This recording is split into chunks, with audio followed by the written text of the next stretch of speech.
Nice to see y'all. Nice to see you. All right. Well, welcome. So glad you guys are able to join us on this little webinar we call Virtual Brunch with Actual Nerds. My name is Leighton Rasco. I'm from Attendee Management. I'm a nerd and I'm moderating the discussion today. We're going to open up today with a poll while we hope some other people can join us. It is a very vague poll, I admit. We're going to ask you how much you would expect to pay for a virtual meeting. Not much to go on, but that's kind of the point. So while you all arbitrarily select from the ranges presented, I'm going to go ahead and tell you some things you already know about virtual meetings. We ask that you change your name to your full name, as well as your organization. This is the virtual version of your name badge, so make it look good and present yourself as yourself. Please remain on mute when you're not speaking. If not, our virtual bouncer, Jennifer, will mute you. Hi, Jennifer. This is the virtual version of someone sitting next to you and elbowing you in the ribs and telling you to quit chewing so loudly. This is an Ask Us Anything style webinar, so participation is encouraged. Some might even say required. So go ahead and drop a question in the chat or raise your hand to speak up. This is the virtual version of the moderator walking around the room with a mic and putting you on the spot. Do you want to check out previous virtual brunches? Well, you can watch all of our previous episodes for free at our website, attendingnet.com/archive, or on our YouTube channel, which you can find by searching the YouTubes for Attendee Management. We also have been putting out what we call shorts. They're spotlighting a few of our favorite moments from previous episodes. This is our virtual version of a conference goodie bag because it's loaded with information, but the only thing missing is a branded pop socket. If you like these virtual brunches, please forward the invites to your friends, share, like, comment on our social media. Interaction on those channels really help us grow the audience so that we can keep on doing these. This is like the virtual version of bringing a friend to the meeting so that you feel less socially awkward at the networking breaks. And speaking of socially awkward, we got some nerds to introduce. We're going to start with Christina Rasco, who is supremely confident that she can pass any test, including her upcoming digital event strategist. Christina, do you want a quick backstory on that one? I'm clearly humble too.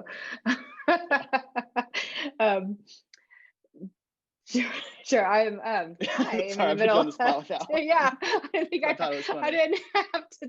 I'm in the middle of doing the DES certification, and my husband remarked that, oh, you should just account for enough time to retake it. I was like, well, I don't have to retake tests.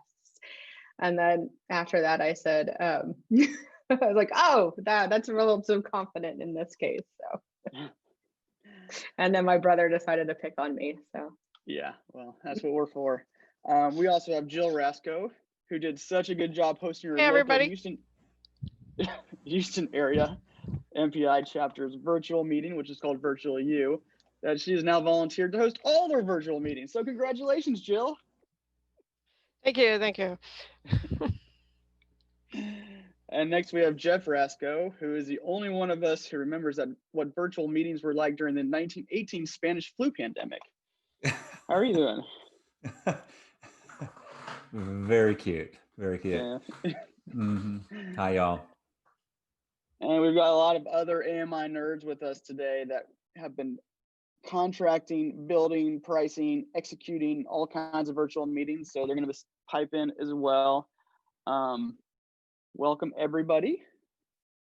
So today we're talking about budgets, more specifically, what you would expect to pay for a virtual meeting. So let's review those poll answers and we'll wrap this thing up quick. Looks like 25 to 50. Done. Goodbye. Thanks, everyone. Just kidding. Of course, if it was that easy, we would want to be talking about it, I guess. The problem is we gave you 0 details. We didn't tell you the number of people, the duration of the meeting, sponsorships, and 100 other factors that can influence the price of a virtual meeting. So let's get started with some of those factors. And some of the nomenclature that's going to, like, for us vendors, we hear certain words that maybe we're not fully communicating, what the client is asking for versus what that means to other people. One of the things we hear a lot is, it can't be a Zoom meeting. But what does that mean to you, Christina? Since I introduced you first, I'm going to pick on you first. Yeah, I'm hearing that Zoom meeting thing a lot. Like, oh, it's got to be different. And it's interesting because I don't. So one thing I've learned in the whole DES training is the actual definition of a virtual event. So I mean, it's like so broad. We kind of know. So I've evidence why we're here. Like, a virtual event is an occurrence of people gathering together where some or all of the attendees are not physically in the same location, but are connected in a common environment. Like, no wonder we can't figure out like any sort of pricing and what we're talking about. And so, as far as like factors go, that's what we've got to figure out. Like, we have people asking for budgets, but there's so many things that come into play, whether it's, the production, people both from the AV perspective and, just the production of the actual event, the producers, the, people who are actually keeping the flow going, training your speakers, that kind of stuff. Well, that's a great point. We were having this discussion the other day, and, we were talking about production, and it kind of came clear that we were talking about actually building the event, setting up the breakout rooms, setting up the sponsors areas. And I said, whoa, I thought production was lighting and sound. So, I mean, there's just a lot of nomenclature that we're muddling up. So yeah, go ahead. I mean, and it just is so broad. I know that there's a lot of, I get from my clients a lot of confusion between things like live streaming and, just the avenue in which people are joining. So you hear a lot of this, like what you mentioned, like not making it a Zoom meeting, but, really, the Zoom is just one way to kind of join things, and you get everybody to the, the same place. It's not the event. I mean, you could produce a pretty like great event and just happen to use Zoom for everybody to join. So like there's just so many things there. A few other things that we like as a team have recognized as being all over the place is like engagement. I mean, you hear that all the time, audience engagement. Well, audience engagement, it can be as simple as, a chat, or, being able to make, questions there, answers, or it can go, it can start from audience engagement beforehand, using, gamification to draw people in before the event. I mean, it's just so wide and broad, and that's another kind of trigger word, gamification. What is that going to cost us? Yeah. Yeah. I don't know. Blank look. I'm not telling you. I'm just kidding. So I think something that we're trying to just, get done today is, talk through, some of these different things, help realize, what of these particular pieces, can, I guess you could say, make or break a budget. We keep hearing the okay, well, when you get started, in order to figure these things out, first you need to like outline your goals and understand what your stakeholders want. And then, okay, and then you can keep going. And it's like this boom. But, there's this big question of what those things are, and how to pinpoint the things that are going to really affect your budgets, specifically. And I know that's something that we want to like try to get across today. No, I just want to, talking about budget and, knowing, some of our guests today have this ain't their first rodeo either. And it's like just the idea of talking to somebody about their budget. It's always been tough. Well, what's your budget for this meeting? Well, I don't know. It's like trying to get a budget figure out of them. For their whatever it is, their registration, their hotel, their F&B. Has always been fun. I mean, some have a number right there, and some of them are fishing. Well, when you start getting into these virtual and hybrid meetings, what I'm seeing more and more is I think people, when we ask about budget, they're looking to us because they have no clue what their budget is. They don't know what it's going to cost. And they come to us and say, well, we're thinking about hybrid. And then you say, okay, well, great. How much do you have budgeted for that? And I say, well, how much should we have budgeted for? They're just not sure yet. So that's a big part of what this conversation is about. But I think it's going to be a while before it's automatic. I mean, we couldn't even get it done in live meetings. Now we're getting it done in virtual and hybrid meetings, and it's a tough nut to crack. Jeff, would it be better if somebody came to you and said, I've got $50,000, what can you do for me? As opposed to, it's sort of like when you go in with F&B, I got $50,000 to spend on F&B. What can you do for me? And sort of take it from top down as opposed from bottom up, because I may plan on the galaxy, but maybe I'll be lucky if I get a glimmer of 1 star and be able to do it from that standpoint. So when we talk to clients about this, my basic theory is if you're doing a hybrid, you're planning 2.5 meetings, and the whole structure is going to be entirely different, because the bottom can only sustain so many hours of watching the screen, whether it's Zoom or GoToMeetings or whatever else you want to try as a platform. But what you want is a platform that's easy for everybody to use. Zoom seems to occupy that positioning relative to people have a little bit more familiarity with Zoom than they do with anything else. Your contracts relative to going with Zoom, right up front what it's going to cost you to do a program with Zoom for 1,000 or 10,000 or whatever it might be. You know what the capabilities are. You go back to them and say, for $50,000, here's what I can give you. Here's the menu, column A, column B, and column C. But I'd rather know what the amount is you're willing to commit, as opposed to me doing a lot of pencil scribing and trying to figure it out. And then you come back, well, I don't have that much money to spend.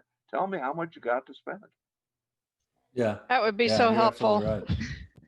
I feel like there's a big kind of gap too. Like, from the platform, providers, they're coming going, well, you're not spending money on a venue. So you've got, they have this assumption you've got all this money, where, what we're seeing a lot from our clients in reality is their budgets are really tight for, a variety of reasons, whether there's, downturn in, how much sponsorship dollars, or just, their stakeholders aren't willing to spend as much, whatever it is. They're not charging as much usually for a virtual meeting. Yeah, you've got the tech people going, oh, you've got plenty of money. You used to Unless you're MPI, there was no discounting, by the way. For those of us that were coming in virtual or being sponsors, 0 discounting or specials. Talking about some big money just to be there. Do we know what the... One other thing I might note that we found with a lot of our clients is when you go virtual or hybrid, you're able to get other speakers that you would never normally otherwise be able to get.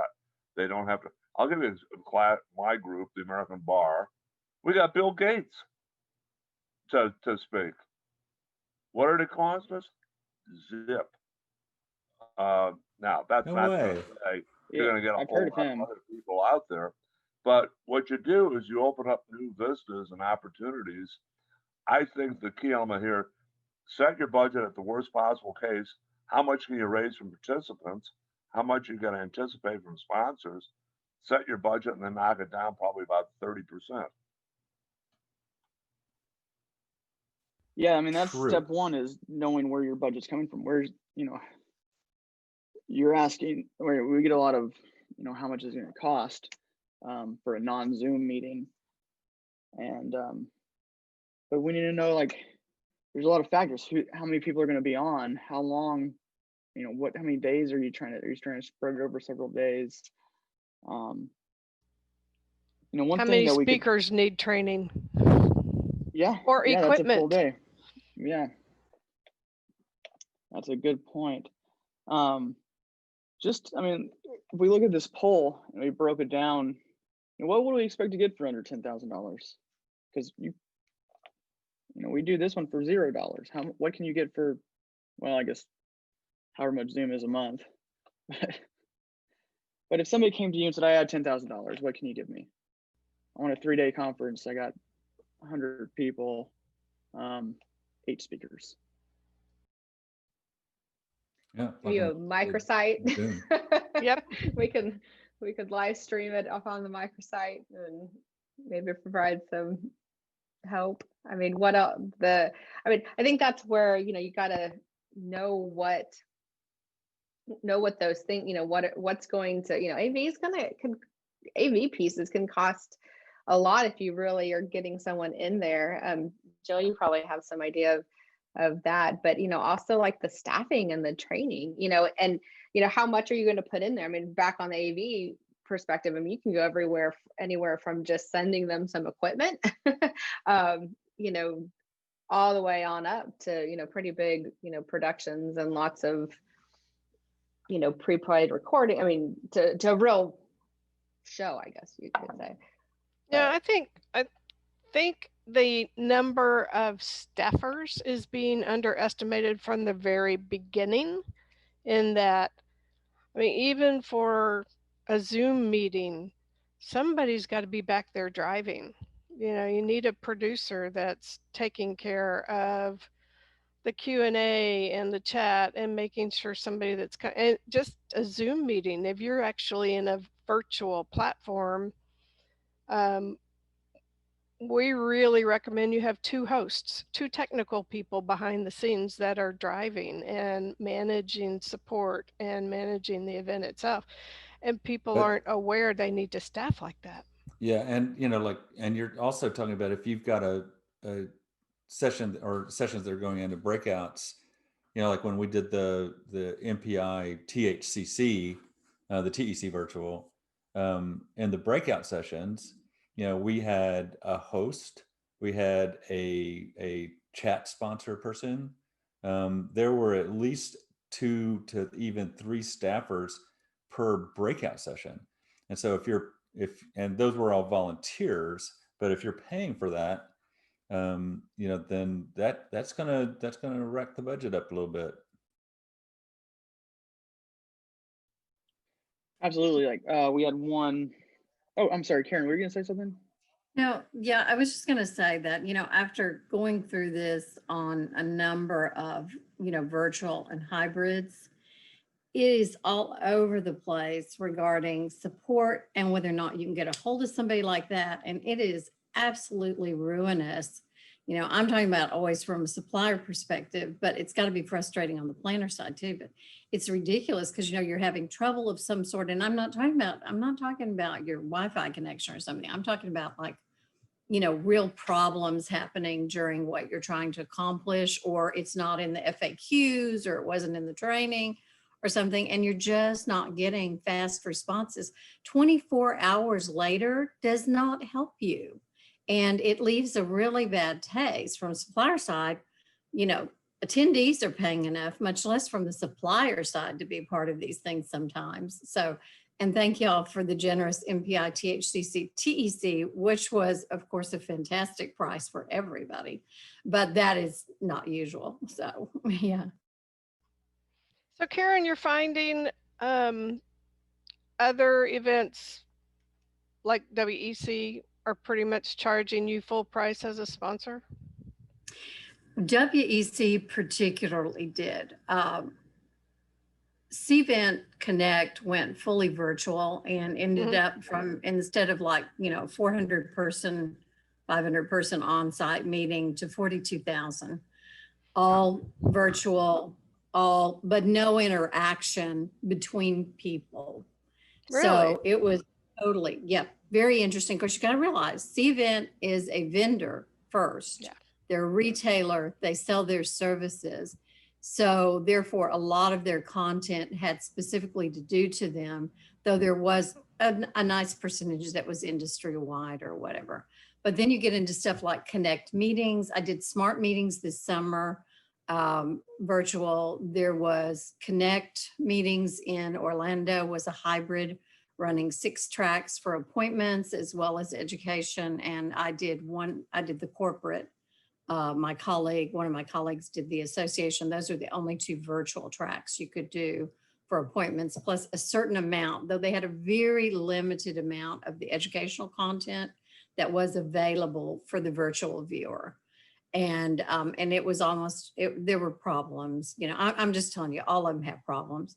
And then WEC Connect gave very nice discounting for suppliers. They really were intentional to try to get suppliers to participate in the virtual and even on-site to, because let's face it, the suppliers are ripped down to the bones, whether you're DMO or a hotel or, transportation, whatever else you are in the industry. And then, but WEC MPI held its ground. And the only thing that they did that was slightly different was the fact that they had this digital connection. And I was at the low end at 3,500, but it was no guarantees for how much interaction I could actually get with the planners. And it was very little info on the planners that were attending, like almost zilch. Did you attend in person or online? No, online. Yeah, we're still in travel restrictions. And personally, I don't talk about this a lot, but I make no bones about it. I'm high risk for COVID complications. I happen to be over 65. I'm 69 years old, have no intention of retiring or going out because of COVID. And then I'm also diabetic, which I have been for 14 or 15 years. It's fine. You all know me as the ultimate party girl who shuts everything down, and that has not changed over the years. I still do what I want and still feel good and don't feel my age. But COVID is serious because I'm 20 times more likely to have complications that would end up putting me in the hospital. And if I go in the hospital, I'm 90% likely to die. So these are not stats to be played with, if you know what I mean. So No, we're in that get it, you die category. So yeah. Karen, I've got a question. As a sponsor, and in a budget consideration, it's sort of a 2-part question. One is, from your perspective, what is the best, either whether I just say virtual, hybrid, whatever meeting that you've attended as a sponsor? And then the other part of it is that, you're talking about discounts or whatever.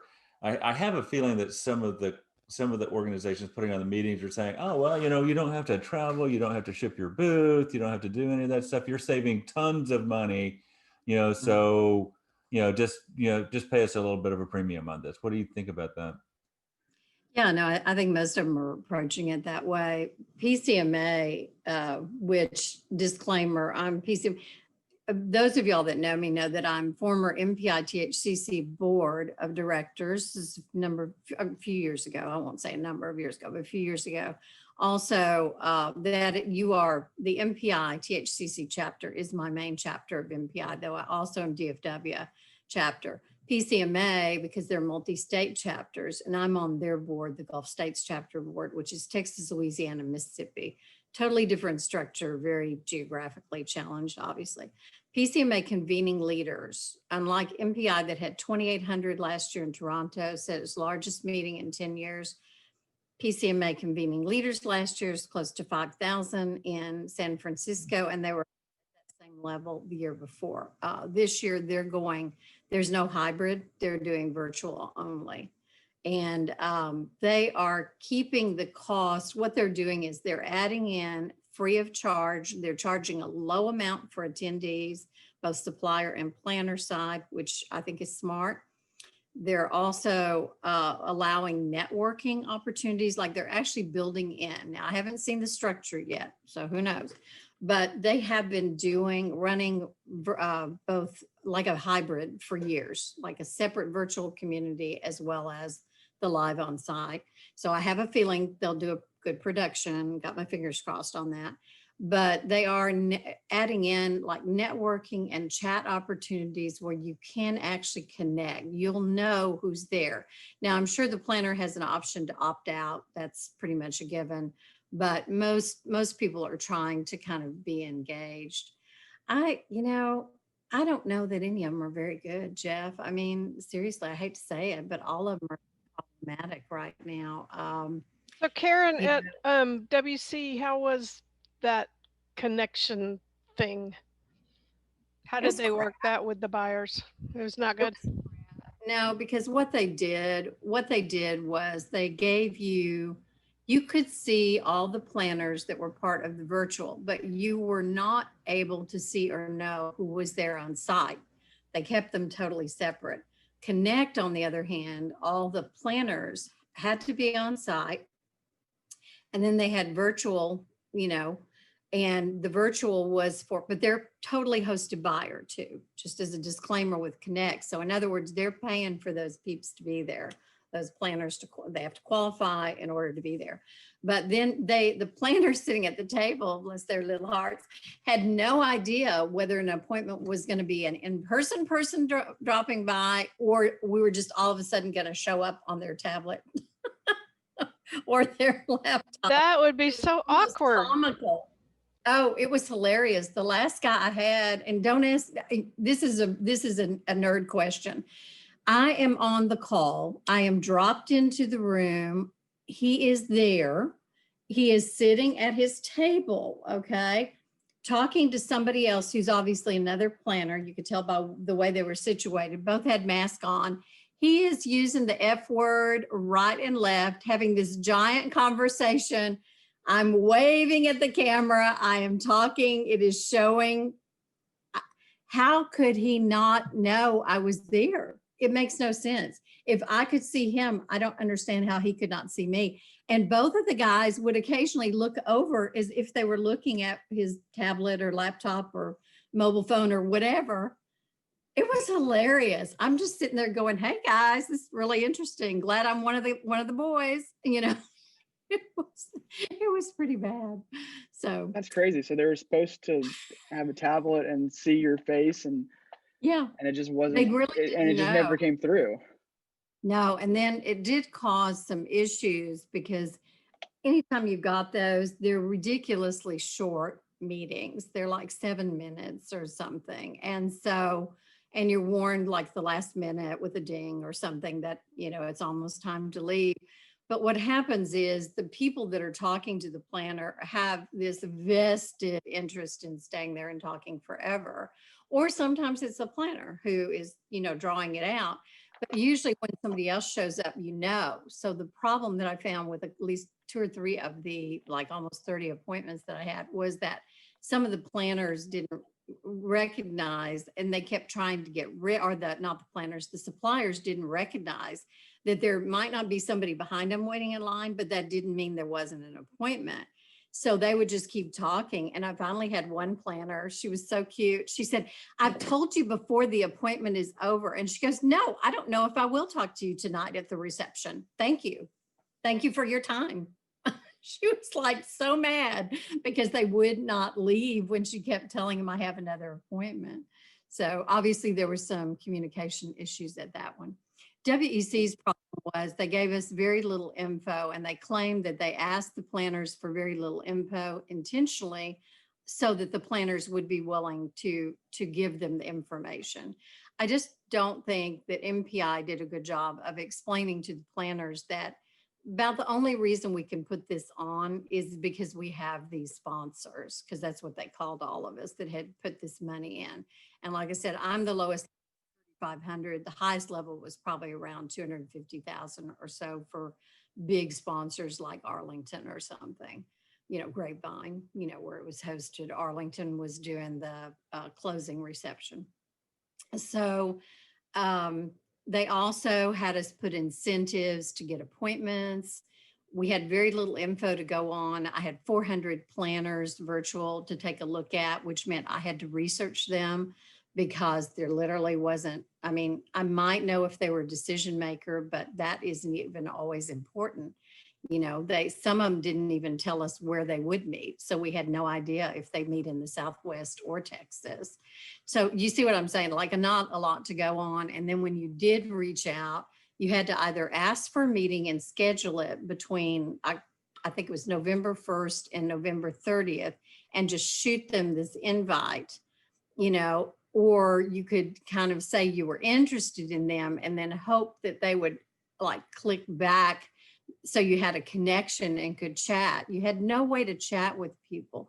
And if they declined your meeting, there was nothing. You didn't know if they declined because they intend never to do business with you, or they declined because they were busy, or just whatever. I mean, it was very, it was very difficult to get the connections. In fact, I'm still having to send out invites every day to see if I can get enough going to show ROI for $3,500 investment. So Karen, I think you've touched on I think you've touched on a couple of things that, you know, just to kind of think in the, you know, what do you need to think about as far as like budget, you know, to really put on an effective one that I see getting overlooked a lot is one, that support. I mean, Jill mentioned staffing, and that's like production staffing, but a lot of it's support too, and like making sure that you've got regardless of what platform. I mean, either you're going with a platform that has support built in, or that you've got kind of support people on, you know, essentially the reg desk, you know, the info desk that is there to help do that. So that's a whole other level. The other one is communication. I mean, communication, I mean, it's always important, but I think in these situations, it's vitally important. And so when you're planning your budget, you've got to think about, you know, not just sort of your typical emails that would go out and how to, but more, and, you know, how to answer questions and maybe put more information on the website and an FAQ, maybe invest in like a chat bot. I mean, there's lots of different things, but you know, when we're talking, since we're talking about budget and things to like check off, you know, these are vitally important to how the event runs. But I don't think it's on a lot of people's checklist. And of course, there's the price tag. You know, how do you account for that, and how are you implementing it and making sure you bring it into your budget? Yeah, Glenn, did you have something? Yeah, I was going to say, and building in rehearsal time is so important. And if you're going to have a moderator, and who's controlling it, and the fact that someone forgets to turn on or off, you know, speaking, and there's just so much involved. And we just recently did a Zoom meeting and had several hundred people, et cetera.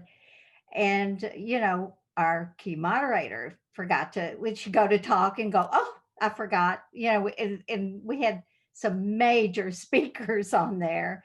And also the equipment that someone's using. Are they on their phone? Are they on a computer or an iPad?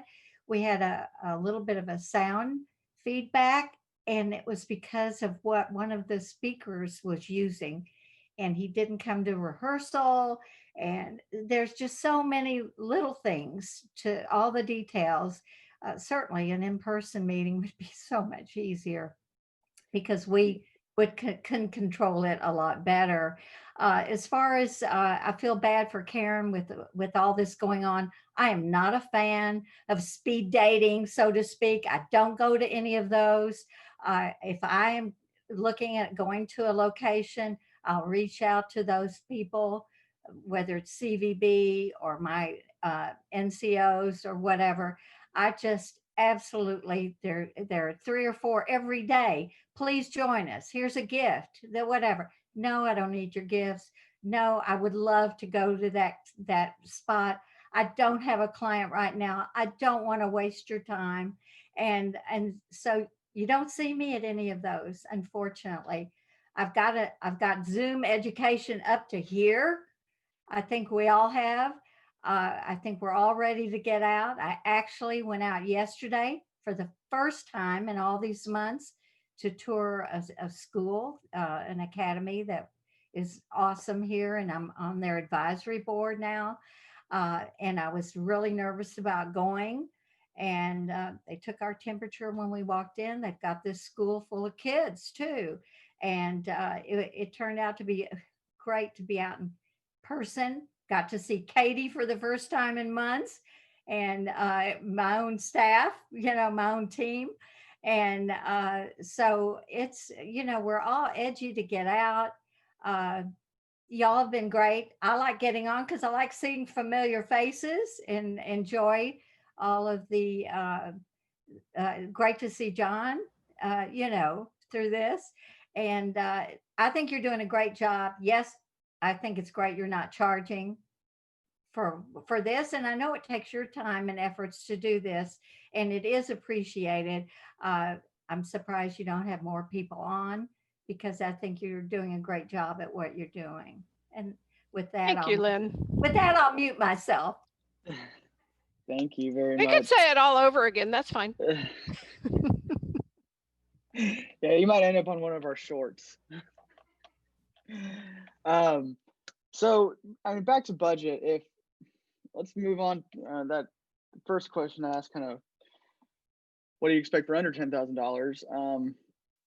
I mean, I actually wanted to ask Jill something, because she said something today in we were just having an office chat. She said that she was browsing the forums and someone got outbid by someone who bid $2,500. $2,500 3-day virtual meeting for a 3-day virtual meeting. But what is that? And the real planner was just like, how do I deal with this? There's no way you can run a virtual meeting for $2,500 over 3 days. But then there are planners that are bidding like that, and maybe they're not really planners. Or are they just bidding on the moderation and nothing else? Who knows? Yeah. Who knows? Yeah, I don't have all the details, but right. It started a conversation. I think it was in the spin group, but it kind of started a whole conversation about how all of this spun off from there. Yeah, it did. It spun off on the spin. It spun. Yeah. That. So what if I came to, well, me, I mean us, but what if I had $10,000 to $25,000? Can we put on a 3-day, I don't know, 100 people? We got 6 hours of that day dedicated to speakers, some recorded sessions, some live Q&A. And I tell you, I've got $10,000 to $25,000. What can I expect for that? A lot of questions, because how many speakers do you have? How many sessions do you have? How many concurrent sessions do you need to staff for? Is there a hybrid element at all?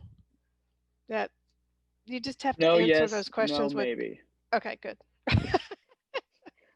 Well, just like, we kind of keep going with, or at least internally, we talk a lot about, there's kind of the systems that I guess are sort of turnkey. I think that's a generous word for them, but things are built in to it. You've got, it's sort of what we're starting to expect from a virtual event, right? There's a hub that you're accessing, maybe there's a sponsor area, but you're logging in, you're seeing these things, you can chat, you can, maybe connect with people.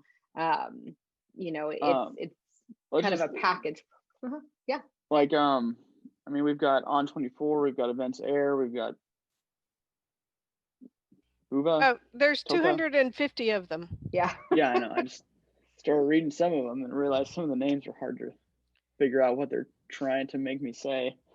Yeah. Hopin, Hopin, Hippin, whatever. Hopin, yeah, I saw that one yesterday on Hopin's big. Financial blog, yeah. Yeah. Well, a lot of the registration platforms have it too. I mean, Swiggo promotes. I mean, Cvent is like yeah, like there's.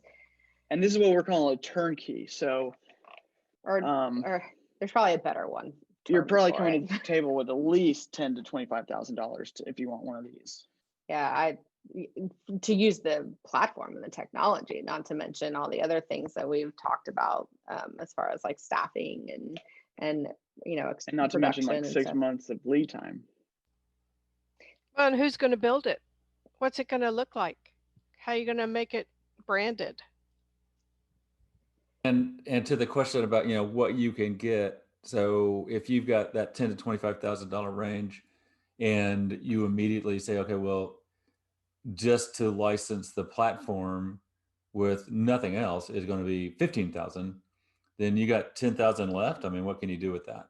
So if you're going to set up, production quality or broadcast quality, video, you're not going to get that. If you're going to do, lots of elaborate setup in the system itself, you're probably not going to get that. So it's, I think that for 25,000, you're looking at a good but not spectacular event. Now, what I think that we did the math on the MPI, THCC virtual, the TEC virtual. TEC, yeah. The TEC so many virtual letters, for MPI, yeah. THCC, blah, blah, blah, letter, alphabet. And like in kind, minimum $35,000. Just for all the hours that went into it, all the planning. I mean, if everybody was charging for it, and that was not, and we weren't shipping out cameras to speakers, we weren't shipping out green screens to speakers or lighting or anything else. It was basically what you've got at home or in your office is what's going to be used, and a fair amount of rehearsal and production went into, or pre-production went into it. But that was, if we'd been really charging for it, it would have gone over that 25,000 range. Well, to jump in, go ahead, Karen. Joe Bedsall, which to say, I mean, he's one of my closest friends in the whole world for over 25 years, but truly Joe did a good job as facilitator, because that one program with the panelists, like wasn't it almost right at the beginning, there were like all these problems and first session rehearsal had gone great, but for whatever reason, these people weren't dropping in the speakers weren't dropping in like they were supposed to. And the sponsor, Kalahari, bless their hearts, couldn't even hear her or see her or something. So, and Joe's very good, and he smoothed over all of it and just kept everything going. But that there's a great example of the problems that you can run into, even when you've done your best to make sure people know what they're supposed to do. I guess the question I'd ask here, and I think there is a difference, but the production quality for a corporate meeting versus the production quality for an association meeting overall. And then when we go to corporate, are we dealing with a bunch of salespeople all getting together to talk about what the results were for last week versus a board of directors meeting where we're going to make management decisions going overall, versus the association meeting of the board of directors of the association versus a virtual meeting of the membership. Now, I've been through with a number of associations lately, virtual annual meetings for the association. I have seen absolute, total, complete super train wrecks versus those that have been smooth and well organized. The difference has been in how the production is handled, just what kind of controls the association maintained through the association office. And one, it was so embarrassing. The leadership was there. Somebody made a motion to amend. And the amendment was to limit debate, moving it from 10 minutes to 15 minutes. It only took them 2 hours to resolve that by adjourning the meeting and calling another meeting. Now, you want to talk about disasters. That's the kind of disaster that can happen out there. So, I look at this with a little bit of scant eye and a little bit of hope that some resolution will come about this. But we're in that arena right now that people are zoomed out, but they know in order to be able to participate, they got to zoom in. And so what are we looking at? We're looking at a total new, people say the new norm. No, it's the new reality. And what we need to really be focusing on here is how do we get the level of participation to be meaningful? And I found extremely interesting Karen's observations as to just how this whole thing comes together. You know, what an association has to do is provide value. What a corporation has to do is provide leadership and direction as to where the hell the ship is going in this particular time. And so we have sort of these confluences of ideas and concepts, but at the same time, we want to get the job done. Now we have to try to reinvent how we're going to get the job done. And you know, from a legal standpoint, which I look at, you know, your contracts of yesterday, forget about it. I don't do PowerPoints anymore because the PowerPoint I do on a Monday or a Tuesday isn't even relevant come Wednesday. I can't predict from right now when we're talking as to what the new limitations are going to be on my city of Chicago as to what's going to go. Now we're looking at the governor saying we may have to have a total state shutdown. Come on. I mean, people don't like uncertainty, and they sure as hell are getting revolutionary. I think the comment too about getting the heck out of the house and going somewhere, you're sort of balancing the risk, but you're saying for my sanity's purpose, I got to do this. But on the other hand, I'm a high risk person. So what am I going to now? Look, I'm in the risk category, like Karen and a few other people on the panel. But I balance the risk reward. Right now, the risk in a lot of situations is certainly outweighing the potential reward. And so we look at that and how do we do it? But you know, where are we going to be a month from now, tomorrow even? I don't know. And I don't think anybody else does. So what we're trying to do here is how do we manage to bridge the gap? And to be able to put it in perspective, you know, Jeff, you made the comment, you give it away $35,000 worth of value. Well, you got to give the concept back to the participant. You guys are getting something here that you're not going to get anywhere else.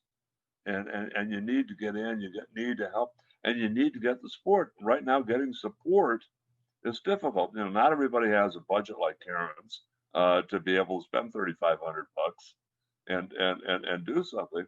But we got to do it in a way as how do we help people bridge the gap? You know, my deal, you know, it used to be survived in 95. That was Bill Hartley Leonard's concept back in 1990 when we were having all kinds of problems. Now I say the number one, strive to survive and then survive to go forward. So right now we're trying to strive to survive. I'll get off my pulpit. Okay, one thing I think we can probably guarantee in the future, even though we can't see it, is that we will be on more Zoom calls and we will be in more virtual events. So this is not going anywhere, and especially with kind of with the big increase we're seeing again, you know, we're definitely well into 2021, I would imagine, before we're really, and even then, you know, there's a lot of benefits too. There are benefits. There are things we can offer. I mean, Bill Gates for free, apparently. You know, he doesn't need the money. I know. You know, that was he's in the waiting room now. I might let him in. Hold on. Wow. Then let's be quiet and listen to him. He knew all. You know, I never used to like him until his wife helped him learn to be a philanthropist, and now he's a heck of a good guy. You know, almost single-handedly putting his money to good use and trying to eradicate diseases, and an expert on, you know, on vaccines and things like that. Well, but, as a Duke graduate, I got to say she's a Dookie. She was there a couple of years before my daughter. Gotcha. Well, something that I find interesting, and this is just me, because longtime MPI, you know, well over 25 years or something. I was disappointed in the speakers chosen for WEC this year, because I felt like they were using all Dallas. I felt like they were using almost all MPI, and they were using speakers that they've used kajillion times. You talking about live speakers or virtual? Well, they didn't have different for the two platforms. They were just like recording, like those of us in virtual. They had different. Did they have different? Oh yeah. Okay. Gotcha. Can't really call that a hybrid meeting if you're doing completely different. Yeah, the virtual then was definitely not high-end content. And there were 1,000 attendees. There were more attendees. There were only about 600 plus on site, and there were 1,000 attendees virtual, both of them supposedly about 58 to 60% planners.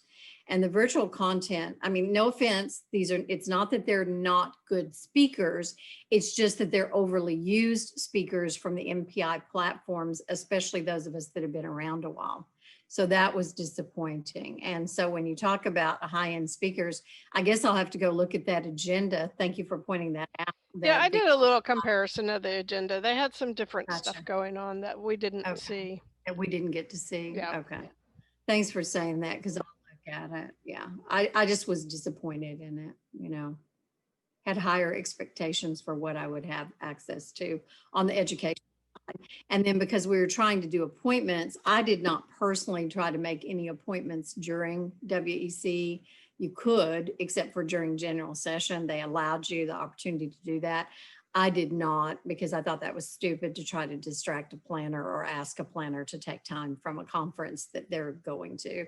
So instead, mine are all outside, and they have the portal open till the end of November. So very different on the way that they approached it, but I still just, and then did all the virtual we can see again later. So whereas I was so busy still doing research and sending out these invites and trying to chat with the people that were connecting, it was very distracting. Do you know what I'm saying? It was not a, you know, it was not like I could really pay attention to all the virtual until later. It's tough to attend a conference virtually. And the fact that there was hybrid going on in the background, you could see, I mean, it was hard. It was just hard. And Karen just kind of touched on something that we have to wrap it up pretty quick, but you know, what happens after the meeting? How long do you want that portal up? How long can people still access it? Is it still useful to people? Virtual attendees can, but not the live attendees. They kept it so separate. It was, we felt, you know, always, and I use this word intentionally, which is not one of my favorite words. And that's why I'm going to use it intentionally here, as I do sometimes. It was segregation. You know, that is not what brings communities together. That is not, in my opinion, what's going to help MPI continue to be valuable to members and to build membership, is by keeping these people, you know, separated. I didn't like that at all. Yeah, I think that's contrary to what a hybrid meeting should be. I had a slightly different opinion, but I went into, they had a special Zoom room for the virtual people that wanted to participate on stage. There were only 14 of us at max, but talk about inclusive, because we had to be there paying attention and clap at the right moment and wave at the right moment, because they're going to throw us up on the big stage. So for me, it felt really inclusive. But I would never have done that. As outgoing as y'all know I am, there's that other side of me that is not going to necessarily draw attention to myself with a big group. So kudos to you, Jill, for doing that. Well, but they staffed virtual. What is that? Is that, are they like behind the stage in the in-person meeting? Is it like, do y'all watch sports these days where all of a sudden there's like virtual fans clapping? Exactly. We were the virtual fans, and they would let us know when we were going to, sort of let us know when we were going to go on the stage. I think they actually called it fan cam. They did, fan cam. We were the fan cam fam. Huh. All 14 of us. Yeah. But that's the only place I made any connection at all. I couldn't seem to connect with on-site people, although I was waving at them when they'd walk by the MPI TV or knocking on the screen trying to get their attention. That didn't work either. But I mean, it felt very inclusive because I took that step. You could not chat with the people that were on site. But from a budget standpoint, WC had to staff. They had people staffing and cameras running MPI TV multiple times throughout the day. So I would love to know what their budget was and how they figured out how to budget virtual versus live. I Like think John said, Alha- it's 2.5 times. I mean, you're running 2.5 meetings, right, at the same I think time. They were. Alha- I think Yeah. Alha. I think Mike Dominguez and Alha. I think they sponsored that. At least that's what I was seeing. Oh, I that- know they did. that was that, whatever you called that one, like MPI TV or something. So they got like tons of advertising on it. To me, they almost got more advertising than some of the big, which I'm sure was a big sponsorship. Yeah. So don't misunderstand me, but they almost got more attention than some of the, big ones. Yeah. All right, well, it is time for us to wrap it up. Thank you guys for joining us and participating so much. I feel like this was really an inclusive, even though some of us are actually here in the office, so I guess it was a hybrid. I might go talk to some people on this call in real life later, making it a hybrid meeting. So that makes it 2.5 times better. Yeah, right. I got to budget for that. I brought extra lunch to pay for it. Yeah. But we love doing these and we need your help to keep going. So please like, follow, share social media. We're going to take a break for Thanksgiving, which would fall 2 weeks from now. I might eat some turkey and fall asleep on the couch. If you want to tune in for that, I can live stream it. Other than that, we'll be back December 10th. We're putting together a planner of panels. I'm sorry, that's the wrong way. It's a panel of planners. And we hope to talk about how to get back to in-person meetings. Probably some virtual talk as well. So hope you can join us for that. And happy Thanksgiving, everybody. Oh, yeah. Happy Thanksgiving. Thanks.